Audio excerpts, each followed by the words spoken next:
Hey Mariah, I hope this helps. I think this is a little bit easier for me than trying to text everything out just because it'll take too long. Bear with me because I'm not used to recording myself, so I feel a little bit weird, but I know I shouldn't. Anyways, so with my ACL, what happened is, like you had an injury, but you weren't sure exactly what was wrong. So mine was kind of in a series of steps.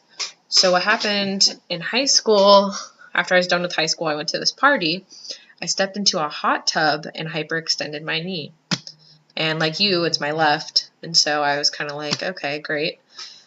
I was expecting to keep playing basketball, but then I didn't get a scholarship or anything, so I was just trying to see what I was going to do with that. Anyways, I also coach basketball in the summertime back in Sacramento. Well, I used to back then. And every summer we would do coaches pickup games. And so one time we were playing and I was doing pretty well, not to toot my own horn. But anyways, a girl that was guarding me, she ran into the side of my knee with her knee. And then I heard this pop and felt this pressure. And I guess I felt the pop as well.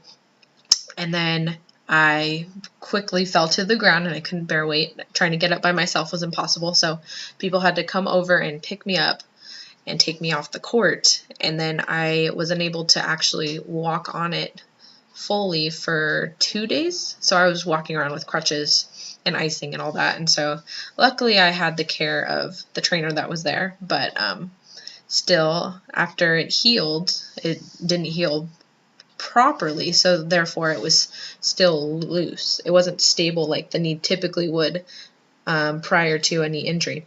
And because I had that hyperextension, so if you know what that is already, you know that when you hyperextend your knee, that means the bones are no longer in line. They're out of line, so either the top or the bottom one is either in front or behind one of the other bones, and so it's unstable. And so it puts a bunch of pressure on the ACL. And so when you have that, you have I don't know what the percentage is, but it's definitely a greater chance of a tear to happen, which is terrifying. And that's something that I didn't know. And kind of just kept going and living my life. And so once I got to school in the fall, I was planning on playing intramurals because my freshman year I played with the JV basketball team at my school and we weren't very good. And so I was like, I don't have time for this. It's too much time commitment. And so then I was like, I'll play intramurals. Anyway, so I was playing with some of my friends because I told them I used to play, and they saw me play and thought it was good. So we were playing a pickup game, and then I went to do a jab step, and then I heard a pop, pop, pop, pop across my knee. And so instead of it just being one pop, I heard, I think, 2 or 3. And so after that, I just knew I did something bad. And again, like the partial tear, which I didn't know what that was at the time. I was too proud to go to the doctor. I figured it would heal on its own, and I thought it was a strain or a sprain. Anyways, so after I tore it, I could not bear weight for an entire week. And so like you were talking about with the showers being interesting, same with my experience. In my dorm room, it was a tub, so I had to jump into the tub somehow with my crutches, maneuver, and do everything and try to balance on one foot without stepping down and being in pain on the other foot. Anyways, after a week or so of that, I was also getting rides to class because I called security because I didn't want to try to crutch up and back. I did that a couple of times, and I was like, this is too exhausting. Anyways, so that's just giving you an idea. If you are at school, it makes it even harder. I mean, you're lucky, I think, because you're going to have the athletic trainers and stuff to be able to help you. I didn't really have that so much. They were kind of meh because I wasn't playing anymore for the school.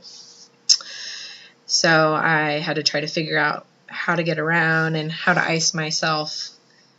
I got this ice machine. I'll go grab it in a second. But you fill it with ice, and then it pushes cold water through, and you strap it on with the little harness in a specific area, and it just pushes the cold water, and so you're not directly touching ice on the skin, which is really cool. Secondly, let's see. just talked about that. Okay, so my rehab process. So the thing that's different with me and other people, I think, is because I was at school, I didn't want to get my surgery while I was at school because the rehab process is much more difficult and you can't drive yourself and it's just a pain in the butt. Plus, there wasn't really a Kaiser nearby that would be able to do my rehab. So I just waited till I went home and did it over the summertime after school was done in May. And so that way my mom could help me, and she was a teacher, so she has time off in the summer, which is great. So I technically went 8 months without getting the surgery, and so what happened is after you tear it, like I was probably explaining to you before, is that it heals, but it doesn't heal in the right spot, and it's not as strong because it's not in the spot it's supposed to be. And so you're going to be walking around and it's going to be feeling like this because, you know, you don't have that support anymore, assuming that's the ACL that happened. And so, you know, I probably created some meniscal damage that way because I was still exercising and running, which probably wasn't the best thing, but I didn't want to get out of shape. Like, I understand that's a concern for you as well, because like you, I was getting in really good shape after getting rid of my freshman 15 from the first year. And so that was upsetting to me. So I really had to eat healthy, and that's what I was able to keep off my gains because I couldn't exercise as much. So anyway, so when you get the surgery, you're going to go in and talk to the orthopedic surgeon, and he's going to ask you whether you want a hamstring graft, is the one that I got. You can get a patellar tendon graft, or you can get a allograft, which is from a dead cadaver, a dead person. So I was like, I'm young. I don't want to deal with a dead person's tendon because it's probably going to be someone that's older, and I don't know how they took care of their body. I know that I'm in good shape, and then no one's going to be able to probably compare to what I have on my body. So after talking to a couple people, because at that time it was 2011, so there wasn't a lot of research on the internet that was accessible, and so from regular people that had their surgery. So I was like, I don't know what to do, and I think my doctor didn't have the surgery, so it's like you got to talk to people that have had it done, because no one, even physical therapists, they're not really gonna know unless they've had the surgery themselves. Because you can read all you want about it, but then, you know, unless you understand what it feels like and the pain you have to go through, then I don't think it's fair to be able to just get that opinion from someone. But anyways, so I decided to go with the hamstring graft, and I didn't really think of the implications before, but what happened was it's a very strong muscle, right? The hamstring is one of the bigger muscles, and so if you take a little bit, you're still going to have all that support from the other muscles that make up your hamstring. So I couldn't tell you exactly which muscle it was, and I did used to down to like the pectoral, or not pectoral. Oh my god, I used to know. I used to know all of these muscles when I took functional anatomy. But anyways, so it's basically the inner hamstrings. So that's what they took from me. The patellar one, I wasn't sure because people say that you have all this pain from your kneecap, your patella, all the way down to the patellar tendon, all the way down to, Jesus, this is horrible. I used to know all this stuff. Where it's bumpy, the tuber, no, that's the arm. Anyways, down the knee a little bit. Oh, the tibial tuberosity. There we go. Got it. Anyway, so yeah, apparently you get shooting pains and stuff there. I mean, not to say that I don't get pain still, which I do, but it takes a while for you to not swell up and stuff when you do a lot of physical activity. So anyway, okay. So your actual question was the rehab process, and so I didn't really answer that yet. So the rehab process, well, you get surgery, and depending on your graft, it takes you 2 to 3 weeks to walk without crutches.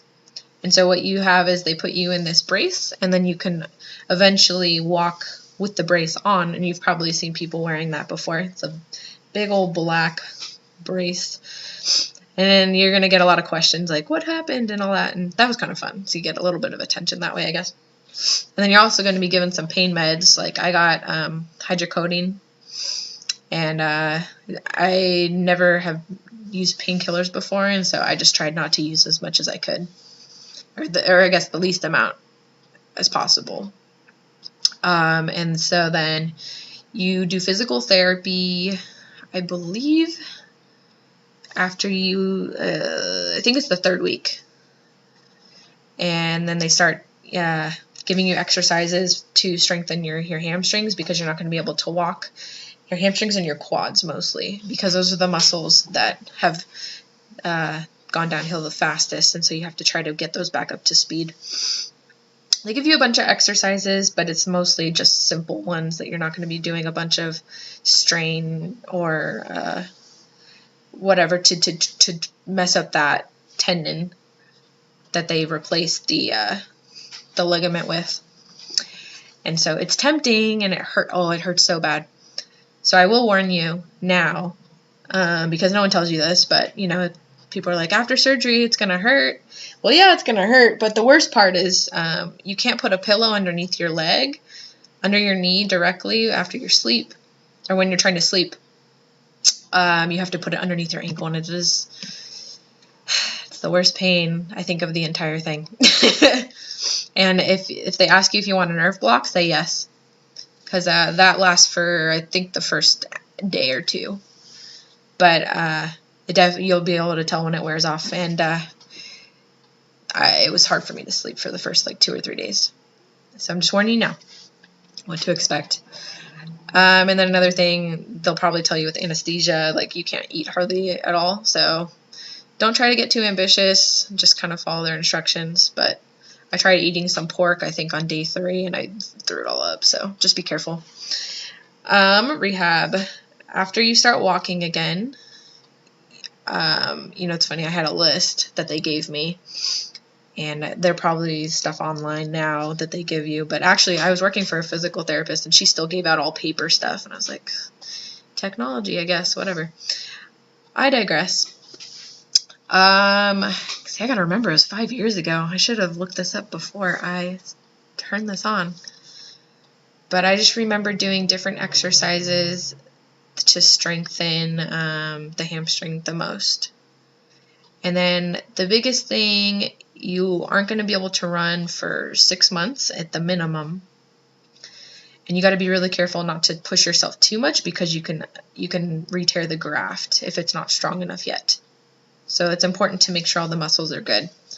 And I would also recommend eating well, which I'm sure you probably already do. But I think that makes a huge difference, because the least amount of weight you can put on your healing knee, the better, and the faster I think you can get back into shape. And then you can, I think, agilities, you start doing 8 to 12 months. So 6 months to run, 7 you start to do slowly agility stuff, like side shuffles and squares. You can move side to side and stuff, but you can't jump or anything, because that's super scary. You're gonna probably not want to do that anyways. But then you just slowly progress into it. I'll try to find you my sheet. I don't think I have it anymore. I had it on my old computer and it crashed. And it's funny because I used to work for a physical therapist, so I should know. But yeah, I'll let you know. We'll keep in contact anyways. And you can let me know whatever you're given, and I can give you my opinion. But yeah, anyways, good luck, and I hope it's not as bad as you think. Just be brave. You're not the first person to go through this, and you won't be the last. And just one of my physical therapists told me that 1 in 100 men tear their ACL compared to 1 in 10 women. So it's fairly common, and a lot of people have gone through it, and I'm just terrified of tearing the other side. So that's important too, is once you're done with the rehab on the left, you can't neglect the right, because that can turn out to go awry later down the road. And so, but the important thing is to definitely continue to exercise it and strengthen with weight exercise, weightlifting and stuff. That's something I've always liked to do. And I would do little experiments. So for instance, the circumference of my knee with the swelling stuff, I would get a tape measure, one of those like fabric ones that are bendable, and wrap it around and then measure the circumference to see if the swelling would go down. Because I would do that after I run. So after I'd run, it would give me an idea of like how well I was healing and how much I can push myself. Because I was doing interval running, so I would walk quickly for like 3 or 4 minutes, and then do 30-second jog, 30-second sprint, 30-second jog, 30-second walk, or no, 2-minute walk, and then like repeat the cycle. And I did that for 20 or 25 minutes, depending on how good the day was going. Let me get back to that. But anyways, I know I'm taking up a lot of time. It's already 16. Wow. If you have any other questions, feel free to talk to me. I'm always available, and I would love to help. So good luck again, and keep me up to date. I would love to know. Oh, I gotta go grab the other thing. Well, I'll just take a picture of it and show you for my ice machine. But anyways, all right, have a good day. Bye.